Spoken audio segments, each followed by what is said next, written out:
As you will appreciate, it's not possible to give a really fully comprehensive picture of how we best understand some of the challenges, behavioral challenges in people with Prader-Willi syndrome in 15 minutes. And I've been thinking a lot about what's best to do in this 15 minutes that I have. Many of you will yourself, of course, be experts, having lived with and supported your child over many years. So I think what I can perhaps do in this 15 minutes is really give a perspective that tries to address the issue of how do we now begin to understand the behavioral issues that arise in people with Prader-Willi syndrome.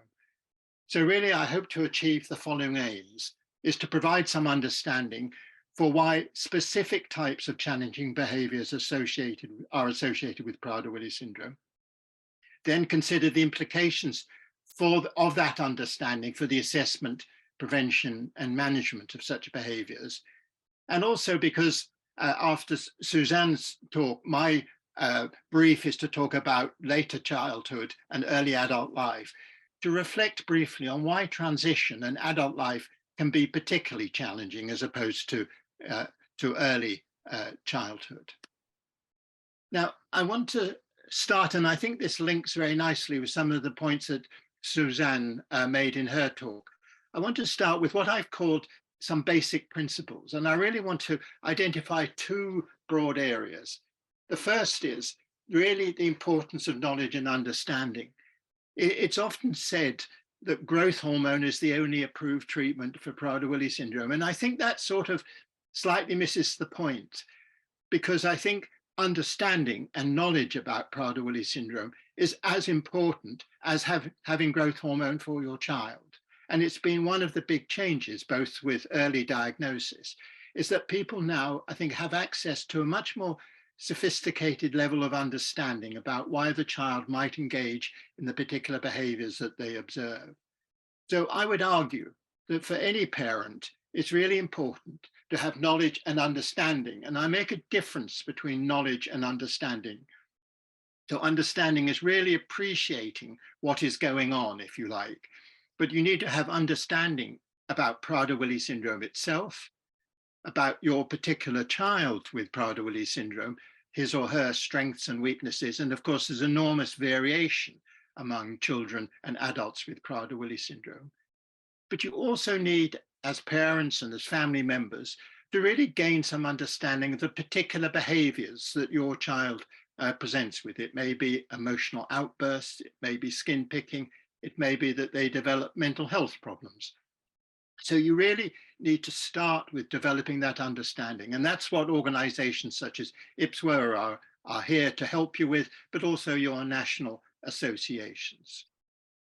Then I think the second general principle I want to emphasize, and I shall be discussing this in more detail, is that the particular cluster of problems that arise in children with, or may arise in children with Prader-Willi syndrome, have their origin in an atypical pattern of brain development. So there's biological vulnerability, if you like, but then there are environmental circumstances and support circumstances that may increase or decrease the likelihood of such behavior continuing in the future. So behaviors are shaped and maintained over time by the way that people learn to cope with them. And that's, again, fits very much with Susanna's point, that it's really important how you start managing these behaviors in early childhood, because that will help manage those behaviors in the future and help perhaps reduce the risk of such behaviors in the future. So these are just two broad areas, general points: the importance of knowledge and understanding, and a recognition that behaviors arise through this interaction between a biological vulnerability that is particular to having Prader-Willi syndrome and environmental circumstances over time. Now, this next slide is taken from the IPWSO report on mental health, which we're still developing, but it will be published in due course. And it tries to, in a sense, summarize this. What we know, and I think have much more knowledge about now, is the atypical pattern of brain development that is characteristic of Prader-Willi syndrome. that particularly affects the hypothalamus, this small nucleus in the center of the brain that controls so much. But it also affects the cortex, the surface of the brain that's important for cognitive development, for example. So we know that people with Prader-Willi syndrome will have, to varying degrees, and this is some people will be more affected than others and so on, but may have impairments in intellectual, what's called executive function and social cognition. That's the ability in a way to understand the social world and to plan and organize one's life. We know that people with Prader-Willi syndrome may have problems with cognitive flexibility, so are less able to shift from one task to another. And some people with Prader-Willi syndrome may meet the criteria for having an autistic spectrum condition. We know from studies in many countries that there are certain behaviors that are particularly common, of which, of course, hyperphagia is the one that we all recognize, but emotional or temper outbursts, what here we call body focused self-harming behaviors, but skin picking, rectal picking, for example, a tendency to repetitive and ritualistic behaviors, and to rigidity and perseveration, and that is going over the same thing time and time again. In addition to this, we know that people with Prader-Willi syndrome probably have a tendency towards what I would call mood instability, a tendency for mood to be rather to switch from being low to being high and so on rather easily, and to be affected by circumstances in the environment. Anxiety or anxiousness is another key feature, and I'll come back to some of these things. And also we know that mood disorders, and particularly in people with the uniparental UPD form of Prader-Willi syndrome, may in later childhood and early adult life be at risk for developing a more serious mental illness, a psychotic illness, which I'm not going to talk in any detail about, but I want to emphasize is something that can be treated. It just needs to be identified when it occurs. So the question then is, why is this important? Really, why are some of these factors important in understanding the risk for particular behaviors? And much of my focus is going to be on the emotional outbursts. But what I want you to do is to really try and imagine, in a sense, the inner world of people with Prader-Willi syndrome. Clearly, we cannot fully imagine that, but I think we're getting a better sense of some of the difficulties. And the importance of this is that it helps us understand the challenges for someone with Prader-Willi syndrome when they face, particularly in adulthood and in the transition to adulthood, the challenges of the external world, of the environment that they live in. All of us have to cope with the changes and demands of the environment and of where we live and so on.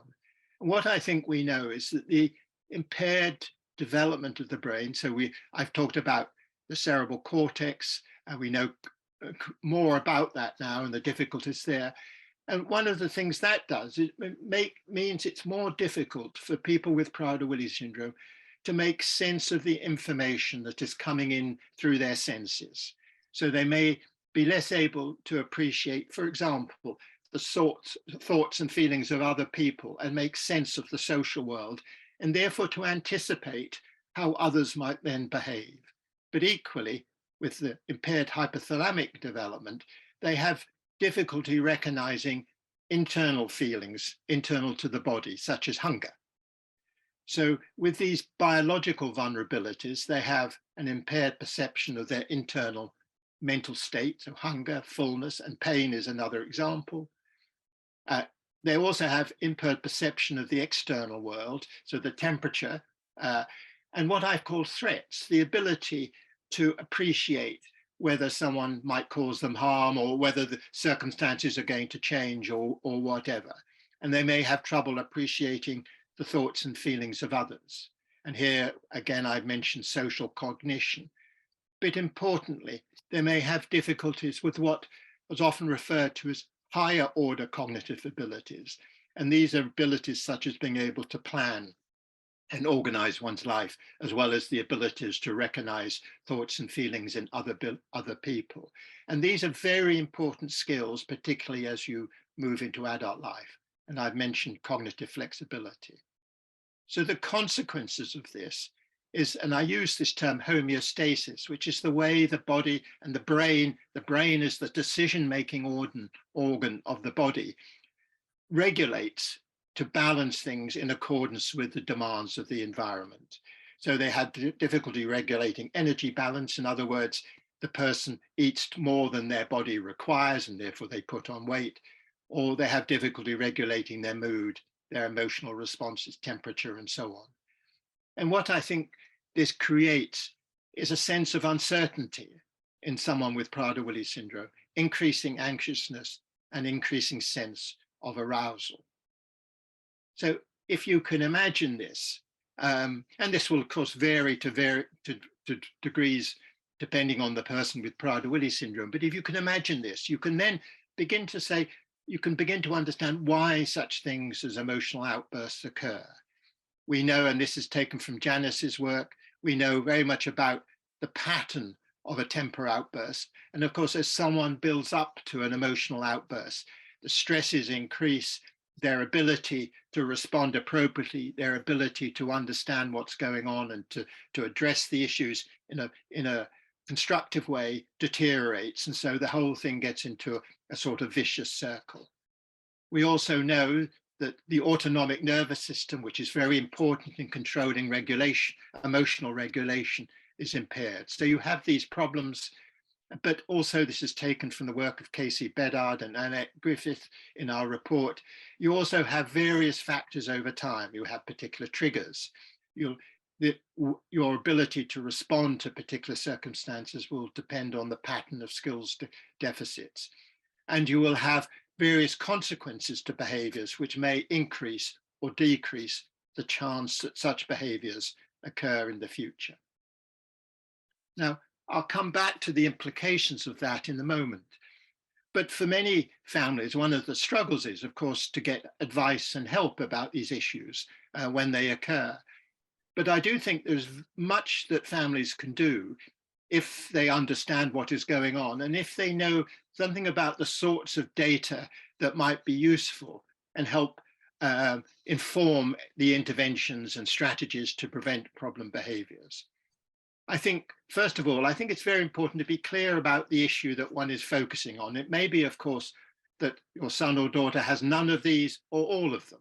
So is there a problem with mood regulation? Is there a problem with skin picking, emotional outbursts, or whatever? And a very important question to ask if it occurs in a young person or young adult with Prader-Willi syndrome is this new or not? Has it got worse or not? Because if something, a particular behavior occurs for the first time in late childhood or early adult life, one has to ask why.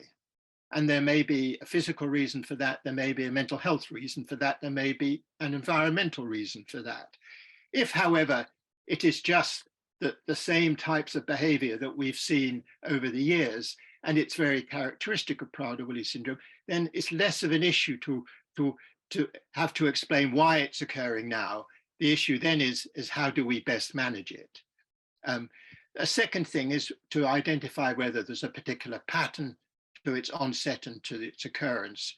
And really, at the end, to ask yourself, is this the type of behavior that we might expect in a person with Prader-Willi syndrome, or is it different? Because if it's different, then you do have to ask yourself, is there some other explanation, as I say, like a physical illness that might explain it? So here, this is really very important, is to be clear about the history of the behavior. And collecting this information might not only inform you as parents about how to manage it, but it'll be very important if I, as a psychiatrist or a psychiatrist or psychologist gets involved. This is the type of information that will help you understand and manage these behaviors. You know, things like the change, the onset, has the problems developed because of some recent life event, like a change in circumstances. There are something called ABC charts that are often recommended that you collect on a daily basis to help you identify patterns to behaviors or triggers, something that might set off the behavior. And you might ask yourself, is there any indication of a physical illness? Sorry, that's got hidden here, such as pain or vomiting. and ask about mental health. So has the person's mood changed? Is there any evidence of voices or abnormal mental experiences that might indicate the person has developed a mental health problem, a mental illness? Now you can see that this understanding of this interaction between the biology of Prader-Willi syndrome and the environment, this may help you understand why your son or daughter has particular problems, say emotional outbursts, and why they're continuing over time. But importantly, they're going to help you think about whether there are interventions for the individual with Prader-Willi syndrome to directed at him or her, in the strategies of support that you use, or in the environment that might help both prevent the behaviors. They may not stop them completely, but it may reduce the frequency or severity of their behavior. Or are there interventions that might best manage the behaviors, such as an emotional outburst when they occur? So you can then think about prevention and management of outbursts based upon your understanding of why these behaviors occur. So, and this links again very much with what some of the points that Suzanne made. If you think that the person with Prader-Willi syndrome is struggling to make sense of the world, then what you can do is to try and increase the chance that they will be able to make sense of the world. And I think this is one of the important things about food security. It isn't simply that food security is preventing obesity. It is also bringing consistency into the person's life. And the fact that they then don't have to think about food as much, and they can begin to think about other aspects in their environment and in their lives. But different other approaches can increase person's understanding and therefore reduce their anxiousness, such as visual timetables, the use of calendars and things. Again, as Suzanne said, if you can make information about the external world and what is happening and what is going to happen visual, then it's much easier for the person to understand and to take in. You may need to allow more time for cognitive processing. So the way you use language and the way you use written and visual material is going to be very important. So that is, if you like, these are examples of environmental approaches that might help you prevent or reduce the risk of such behaviors, such as emotional outbursts. But also, you may help improve emotional regulation. And this is the work of people like Kate Woodcock. We're trying to help people with Prader-Willi syndrome to recognize when they're getting upset and to follow a particular routine and a particular strategy to manage their outbursts. But also, I think it's very important that families and paid care providers have a consistent and agreed approach to potential, how to manage or deal with potential triggers and how to deal with an outburst when you see it developing. And we do often see families who engage in a way that is going to continue the outburst rather than reduce it. So it's about how you can lower the temperature, if you like, and how you can then at a later date go back to the person and say, well, that was really difficult. How can we do it differently in the future? But at the time, really just try and reduce the temperature and let things settle. And then I think there's this possibility of vagus nerve stimulation that we've been working on that may ultimately prove to be a helpful treatment for such outbursts. Now, there isn't time to spend on skin picking, but the same sorts of approaches, I think, to skin picking, in that we understand, I think, more about perhaps some of the biology of it. For example, the high pain threshold means that there is no negative feedback to skin picking. We also know that the environmental circumstances increase or decrease the likelihood of skin picking. So when in circumstances when someone is bored, it increases the risk of skin picking. So if someone has activities, has things they can do with their hands, you may reduce the risk of skin picking. I also just want to say that I think it's helpful to try and bring all this information together. And this is something as a psychiatrist that I try and do, is to ask myself, what are some of the different, whether they're biological, psychological, or social factors that might increase the risk of a particular behavior, might trigger it, in other words, precipitate it, or might increase the risk that that behavior will continue over time. And examples include changes in the level of food security or inconsistent application to your food secure strategies, changes in circumstances, and certainly where people are living in group homes, changes in staff can be a real problem. But you also need to ask yourself whether someone's behavior has got worse because of an onset of mental ill health, a mood disorder or a psychotic illness, where someone has developed abnormal mental beliefs or experiences.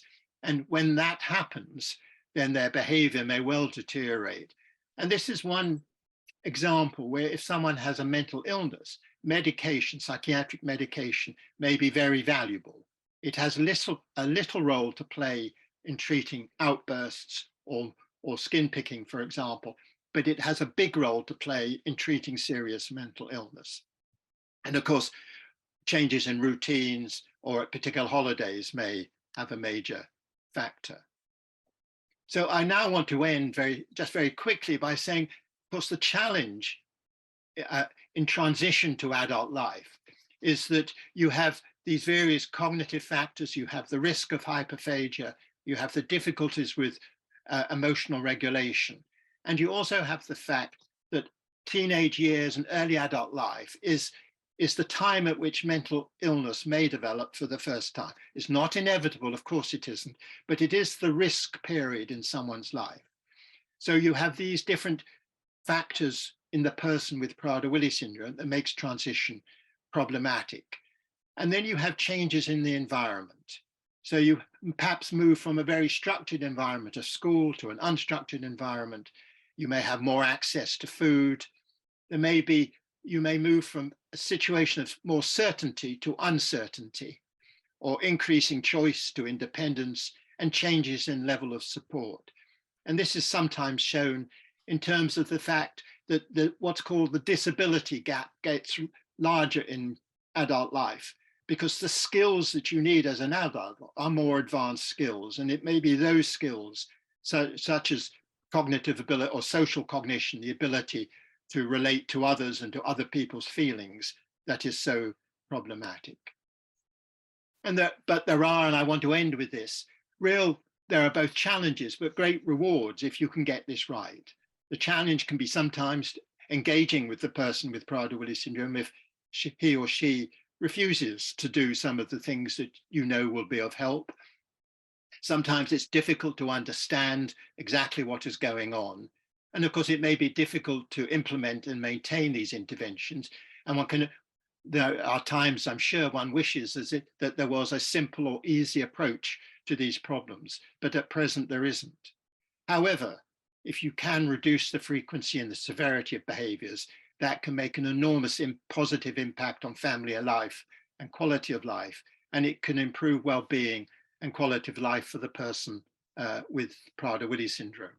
So I hope that helps give some idea about how we now understand some of the challenges that we all recognize to be common in people with Prader-Willi syndrome.